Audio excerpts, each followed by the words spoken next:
কাটি পেলালোঁ গছজোপা কটাৰ কাৰণে বহুত বেয়া লাগিছে, কিন্তু কি কৰোঁ, গছজোপা কটাৰ বাদে আৰু বেলেগ উপায়ো নাই আৰু, কিয়নো আমাৰ মৰমৰ জুবিন দা তেওঁ গছ কাটিলে বহুত বেয়া পাইছিল, কিন্তু কি কৰোঁ। এয়া এনেকৈ চাওকচোন, কাৰেণ্ট তাৰত লাগি আছিল গছজোপা, সেইটো কাৰণে কাটিবলগীয়া হ'ল ৰাইজ, মোক ভুল নুবুজিব দেই। আৰু এইফালে ফল লগা গছ কাটিব নাপায়, কিন্তু কি কৰোঁ, কাটিলোঁ আৰু। চাওকচোন, মধুৰিআম গছজোপা কটাৰ লগে লগে ইমান মানুহ আহিছে, চবে মধুৰিআম লৈ গৈছে, আৰু যে ইমান ভাল মধুৰিআমটো খাবলৈ, সঁচাই ইমান মিঠা, বহুত ভাল লাগে খাবলৈ। আপোনালোকে যে মোৰ ভিডিঅ'ত মোক ইমান মৰম দিছে, মই সঁচাই সৌভাগ্যৱান আপোনালোকৰ দৰে এনেকুৱা এটা পৰিয়াল পায়। বহুত বহুত ধন্যবাদ ৰাইজ, মোক এনেকৈ আগুৱাই লৈ গৈ থাকিব, মোৰ ভিডিঅ'বোৰত মৰম দি থাকিব।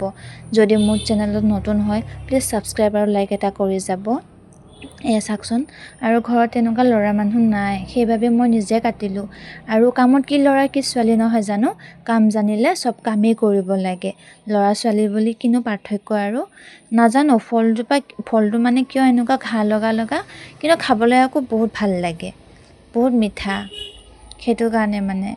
কিন্তু আৰু বেয়া লাগিছে গছজোপা কটাৰ কাৰণে, উপায় নাই, কাটি দিলোঁ, বেয়া নাপাব।